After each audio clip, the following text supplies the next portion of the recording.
Hey, do you struggle with drawing ovals? Well, guess what? You're not alone.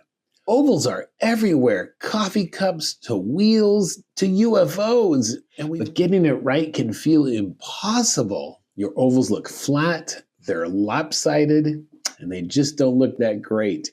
But we're gonna fix that. I've been there and I know how frustrating it can be when simple objects just don't turn out right. That's why I'm going to break it down step by step. In this lesson, I'm going to show you the secret to drawing ovals. In fact, once you get this down, you're going to draw them with a lot more confidence, and it's not as hard as you think. My name is Kurt. I'm a dad who draws. Come on, let's get this done. Let's talk about ovals real quick, and we will. Let's start with that idea. And first thing, if I take a circle, there's a circle for you. And I take that circle and I foreshorten that circle, it becomes an oval. I'll show you what I mean.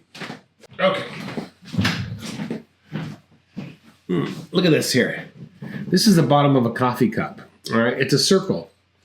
But when I turn it away from you and it becomes an oval. If we look at a coffee cup straight on, or any type of tire or anything that's a circle, and then I lower it, look at that. You could start to see the top of it. If I keep lowering it, what would happen is you would end up being right on top of it, and it would be a perfect circle. Same thing if I raise it above the eye line. Look, as it raises above the eye line, you could see more of it. As it gets closer to the eye line, it becomes more foreshortened. You see that? So that's the basis of understanding how a circle will work. Take a look at this right here. There are two main parts to an oval when you're drawing it. So let's just start with our perfect circle here. There are two axes to a circle. There's a minor axis and a major axis. And the minor axis will be the shortest distance across the circle or oval. The major axis goes across the length, the longest part. So this here is our minor axis. This is our major axis. Now, if we draw an oval on the side, like something that's angled, well, it's true here too. That right there is going to be your minor axis. And this right here is going to be your major axis. Major axis. So when we're drawing ovals, the key thing we want to remember, the most important thing is the minor axis. I don't know of any scenario where I use the major axis. Here's the other thing with the minor axis. Let me get a new board here. When you're drawing an oval, if you drew a circle and divided a straight line down the center of it, we'll call this side A and side B. Those two sides are perfectly reflective of one another, all right? They mirror each other. So same thing goes with an oval.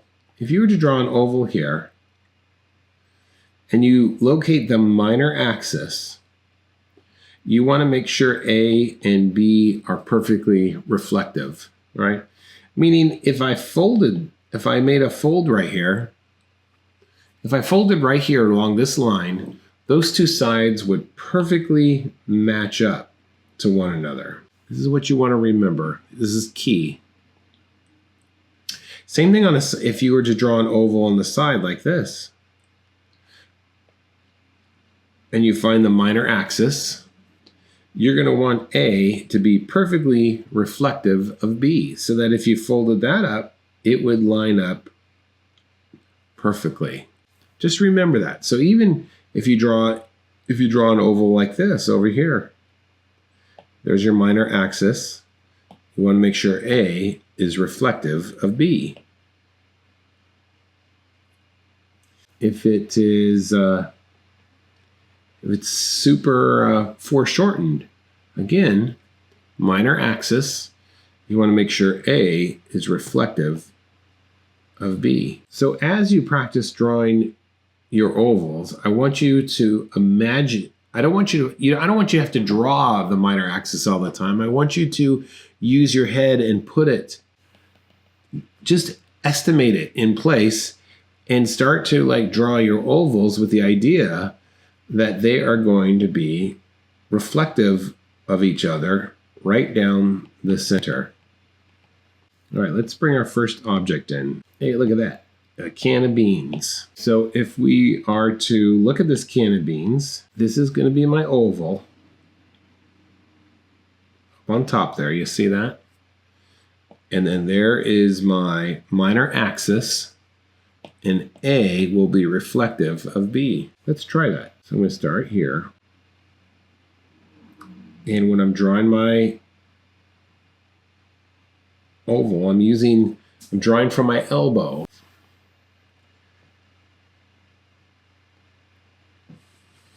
All right, there's a pretty good guess. That's not too bad. It's not perfect, but it's a good start. We're going to come in with 2 straights on either side here. And then you want to make sure you curve the bottom. Curve the bottom. Now let's look at these beans here. These beans are kind of an oval shape. So I think we could put some in here. Let's put some ones up in front here, just like this maybe. And I'm just kind of randomly putting them in. And now we'll do another layer. And we're using overlap.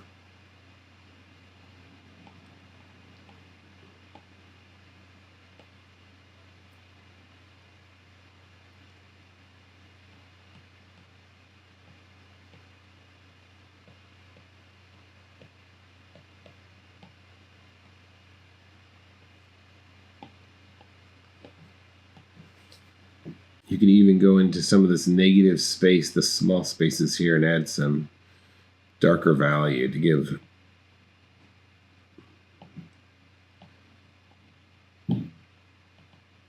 Now, one thing I do want to show you on this is, these cans have these ribs, and I think they add the ribs for structural integrity. But we could use the ribs, so make sure when you draw these ribs that you are drawing them. These are all like half ovals. So make sure you get these really round. And I'm using my elbow to draw this. Hey, you made it through. Nice work. Ovals might seem tricky at first, but with a little more practice, you're going to get a lot more confident drawing them. Hey, in the meantime, check out our Facebook group. It's a great place to post your work, connect with friends, and get a lot of encouragement. Plus, you'll find me in there most of the time ready to help.